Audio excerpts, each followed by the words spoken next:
আসসালামু আলাইকুম প্রিয় শিক্ষার্থীরা, শিখন অভিজ্ঞতা ৩, নাগরিক সেবায় স্বচ্ছতা ও জবাবদিহিতা, সেবা সহজীকরণের ডিজিটাল মাধ্যম, সেবা গ্রহণে সন্তুষ্টি অর্জন।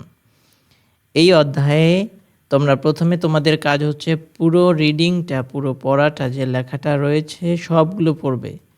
সেশন ১ থেকে এই যে দ্বিতীয় সেশনের আগ পর্যন্ত প্রথমে এটা পড়ে নেবে। এই পর্যন্ত নাগরিক সেবায় স্বচ্ছতা ও জবাবদিহিতার আগ পর্যন্ত তোমরা এগুলো সব পড়ে নেবে।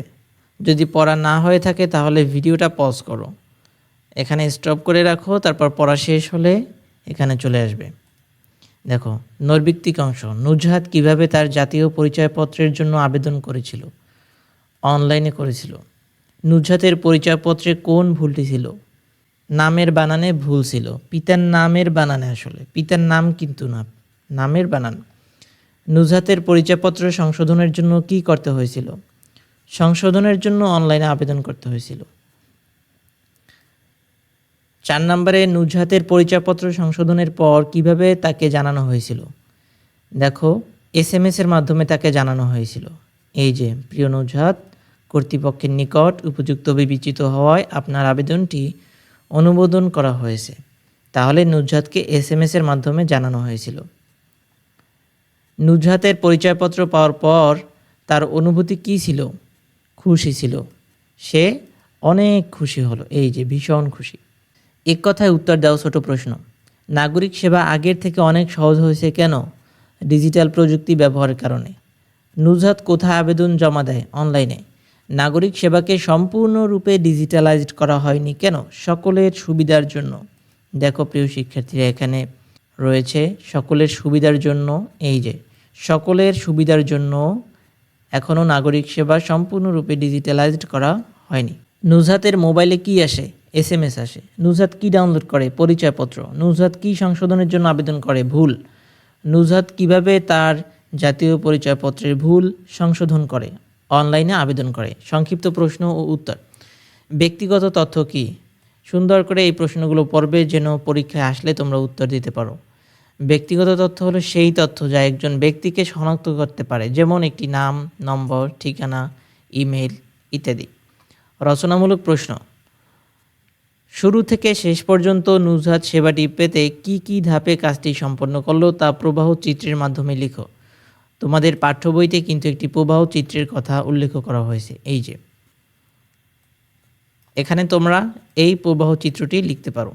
আবেদন জমা দেওয়া, আবেদন যাচাই, SMS প্রাপ্তি, অনলাইন অ্যাকাউন্ট নিবন্ধন, পরিচয়পত্র ডাউনলোড, ভুল শনাক্তকরণ, ভুল সংশোধনের আবেদন, সংশোধনের প্রমাণ জমা, সংশোধনের SMS প্রাপ্তি, সর্বশেষে সংশোধিত পরিচয়পত্র ডাউনলোড করে। এরপর এখানে একটা ছক আছে, দেখো, ডিজিটাল এবং নন ডিজিটাল। নুজহাত সেবাটি নেওয়ার জন্য নন ডিজিটাল মাধ্যম কী ব্যবহার করেছে এবং ডিজিটাল মাধ্যম কী ব্যবহার করেছে। নন ডিজিটালের মধ্যে থাকতে পারে তথ্য সংগ্রহ ও ছবি তোলা, ফর্ম পূরণ করা, আবেদন করা, ফোনে পরিচয়পত্রের প্রস্তুতি সম্পন্নের মেসেজ আসা, ওয়েবসাইট থেকে জাতীয় পরিচয়পত্র ডাউনলোড করতে পারা, ওয়েবসাইটের মাধ্যমে তথ্য সংশোধনের জন্য আবেদন করতে পারা, এগুলো হচ্ছে ডিজিটাল। আর বাম পাশে যেগুলো বললাম সরাসরি আবেদন করা, এগুলো হচ্ছে নন ডিজিটাল। এরপরে সেশন ২, নাগরিক সেবায় স্বচ্ছতা ও জবাবদিহিতা। সেশনটি তোমরা সম্পূর্ণরূপে প্রথমে পড়ে নেবে, শুরু থেকে শেষ পর্যন্ত। এই পর্যন্ত পড়বে। ৩ নম্বর সেশনের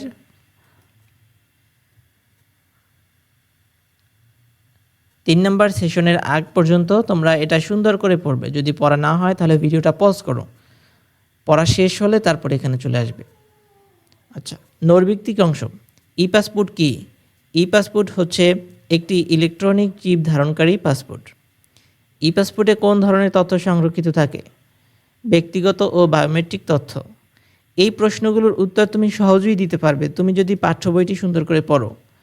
ডিজিটাল প্রযুক্তি ব্যবহারের ফলে নাগরিক সেবায় কী নিশ্চিত হয়েছে? স্বচ্ছতা ও জবাবদিহিতা। ই পাসপোর্টের জন্য আবেদন প্রক্রিয়া এখন কিভাবে করা যায়? অনলাইনে করা যায়। ই পাসপোর্টে কোন ধরনের বায়োমেট্রিক তথ্য সংরক্ষিত থাকে? আঙ্গুলের ছাপ ও চোখের মনির ছবি। এক কথায় উত্তর, ই পাসপোর্টে কোন চিপ থাকে? ইলেকট্রনিক চিপ থাকে। ই পাসপোর্টের জন্য আবেদন প্রক্রিয়া কিভাবে করা যায়? অনলাইনে। ডিজিটাল প্রযুক্তি ব্যবহারের ফলে নাগরিক সেবায় কী নিশ্চিত হয়েছে? স্বচ্ছতা নিশ্চিত হয়েছে। সংক্ষিপ্ত প্রশ্ন, ই পাসপোর্ট কাকে বলে? এই প্রশ্নের উত্তর তুমি খুব সহজে দিতে পারবে যদি তুমি পাঠ্য বইটি সুন্দর করে পড়ো। ই পাসপোর্ট হলো একটি আধুনিক পাসপোর্ট যা একটি ইলেকট্রনিক চিপ ধারণ করে। এই চিপে পাসপোর্টধারীর ব্যক্তিগত ও বায়োমেট্রিক তথ্য সংরক্ষিত থাকে, যেমন আঙ্গুলের ছাপ, চোখের মনির ছবি এবং ডিজিটাল স্বাক্ষর। এটি পাসপোর্টের নিরাপত্তা ও প্রমাণীকরণ প্রক্রিয়াকে আরও শক্তিশালী করে তোলে। স্বচ্ছতা কাকে বলে? স্বচ্ছতা বলতে বোঝায় কোনো কাজ বা সিদ্ধান্ত গ্রহণের প্রক্রিয়ায় সম্পূর্ণ সততা ও খোলামেলা আচরণ। এটি নিশ্চিত করে যে সব তথ্য ও প্রক্রিয়া সবার জন্য উন্মুক্ত এবং সহজে বোঝা যায়। ডিজিটাল প্রযুক্তির ব্যবহারের ফলে নাগরিক সেবায় স্বচ্ছতা ও জবাবদিহিতা নিশ্চিত হয়েছে। রচনামূলক প্রশ্ন দেখো, ডিজিটাল প্রযুক্তির ব্যবহারের ফলে নাগরিক সেবায় কিভাবে স্বচ্ছতা ও জবাবদিহিতা নিশ্চিত হয়েছে? এই উত্তরটা তোমরা পড়ে নিবে। ডিজিটাল প্রযুক্তির ব্যবহারের ফলে নাগরিক সেবায় স্বচ্ছতা ও জবাবদিহিতা নিশ্চিত হয়েছে বিভিন্ন উপায়ে। উদাহরণস্বরূপ, ই পাসপোর্টের জন্য আবেদন প্রক্রিয়া এখন অনলাইনে করা যায়, যা সময় ও শ্রম বাঁচায়। আবেদন করার পর নাগরিকরা সহজেই জানতে পারেন তাদের পাসপোর্টের অবস্থা এবং কখন তা সংগ্রহ করা যাবে। এছাড়া সেবা প্রদানকারী সংস্থাগুলোও নাগরিকদের জানায় কিভাবে তারা সহজে সেবা পেতে পারেন।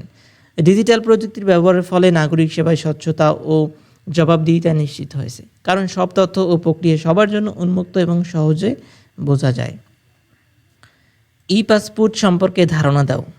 খুব সুন্দর প্রশ্ন। ই পাসপোর্ট হলো একটি আধুনিক পাসপোর্ট যা একটি ইলেকট্রনিক চিপ ধারণ করে। এই চিপটিতে পাসপোর্ট ধারকের ব্যক্তিগত ও বায়োমেট্রিক তথ্য সংরক্ষিত থাকে, যেমন আঙ্গুলের ছাপ ও চোখের মনির ছবি। ই পাসপোর্টের কিছু গুরুত্বপূর্ণ বৈশিষ্ট্য। 1 নম্বর হচ্ছে বায়োমেট্রিক তথ্য। আঙ্গুলের ছাপ ও চোখের মনির ছবি সংরক্ষিত থাকে, যা পাসপোর্টের নিরাপত্তা বাড়ায়। অনলাইনে আবেদন। ই পাসপোর্টের জন্য আবেদন প্রক্রিয়া সম্পূর্ণ অনলাইনে করা যায়, যা সময় ও শ্রম বাঁচায়। স্বয়ংক্রিয় ই গেট। ই পাসপোর্ট থাকলে ইমিগ্রেশনের স্বয়ংক্রিয় ই গেটের মাধ্যমে দ্রুত প্রবেশ করা যায়। বাংলাদেশে ই পাসপোর্ট চালু হওয়ার নাগরিকরা আরও সহজে ও দ্রুত পাসপোর্ট সেবা পেতে পারেন। প্রেক্ষাপট নির্ভর একটি প্রশ্ন দেওয়া হয়েছে। শফিকের পাসপোর্ট মেয়াদ শেষ হতে যাচ্ছে। তার মা অনলাইনে অ্যাকাউন্ট খুলে শফিক, তার বোন এবং নিজের জন্য ই পাসপোর্টের আবেদন করেছেন। মোবাইল ব্যাংকিংয়ের মাধ্যমে ফি জমা দেওয়া হয়েছে এবং 5 দিনের মধ্যে তারা জানতে পেরেছেন কখন পাসপোর্ট সংগ্রহ করা যাবে। ক নম্বরে, শফিকের মা কিভাবে ই পাসপোর্টের জন্য আবেদন করেছেন এবং এতে কি কি সুবিধা হয়েছে? খ, ই পাসপোর্টের জন্য অনলাইনে আবেদন প্রক্রিয়া এবং এর ফলে নাগরিক সেবায় স্বচ্ছতা ও জবাবদিহিতা কিভাবে নিশ্চিত হয়েছে তা ব্যাখ্যা করো। প্রথমে, কিভাবে আবেদন করেছে তার মা এবং কি কি সুবিধা? শফিকের মা অনলাইনে একটি অ্যাকাউন্ট খুলে ই পাসপোর্টের জন্য আবেদন করেছেন। এতে তাদের সময় ও শ্রম বেঁচেছে, কারণ তারা ঘরে বসেই আবেদন প্রক্রিয়া সম্পন্ন করতে পেরেছেন। এছাড়া একই অ্যাকাউন্ট থেকে একাধিক আবেদন করা সম্ভব হয়েছে, যা তাদের জন্য আরও সুবিধাজনক হয়েছে। খ নম্বরে দেখো, ই পাসপোর্টের জন্য অনলাইনে আবেদন প্রক্রিয়া খুবই সহজ। আবেদনকারীরা ঘরে বসেই অনলাইনে আবেদন করতে পারেন, যা সময় ও শ্রম বাঁচায়। আবেদন করার পর তারা সহজেই জানতে পারেন তাদের পাসপোর্টের অবস্থা এবং কখন তা সংগ্রহ করা যাবে। ই পাসপোর্টে আঙ্গুলের ছাপ ও চোখের মনির ছবি সংরক্ষিত থাকে, যা পাসপোর্টের নিরাপত্তা বাড়ায়। ডিজিটাল প্রযুক্তির ব্যবহারের ফলে নাগরিক সেবায় স্বচ্ছতা ও জবাবদিহিতা নিশ্চিত হয়েছে, কারণ সব তথ্য ও প্রক্রিয়া সবার জন্য উন্মুক্ত এবং সহজে বোঝা যায়। শফিক ও তার পরিবারের অভিজ্ঞতায় এটি প্রতিফলিত হয়, কারণ তারা সহজেই পাসপোর্টের জন্য আবেদন করতে পেরেছেন এবং দ্রুত সেবা পেয়েছেন। প্রিয় শিক্ষার্থীরা, তোমরা এখানে যে প্রশ্নগুলো দেওয়া হয়েছে, এই সব প্রশ্ন যদি তোমরা পড়ো, তাহলে এই 2টা সেশনের মধ্য থেকে যদি কোনো প্রশ্ন আসে, তাহলে এর মধ্য থেকেই আসবে। আশা করছি তোমরা ভালো ফলাফল করবে।